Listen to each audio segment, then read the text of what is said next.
Hi, welcome to Richard Kabili YouTube channel, and for today's tutorial, I will be teaching you on how to turn on and off haptics in ring mode on iPhone X. But first, kindly subscribe to this channel and don't forget to hit the subscribe button and the bell to notify you for the new updates. And let's start.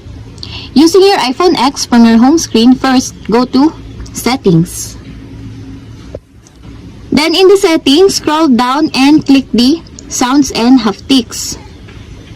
Then in the Sounds and Haptics, scroll down and find the Play Haptics in Ring Mode. And as you will see, there's a switch button on the right side of it. Just turn it on to enable.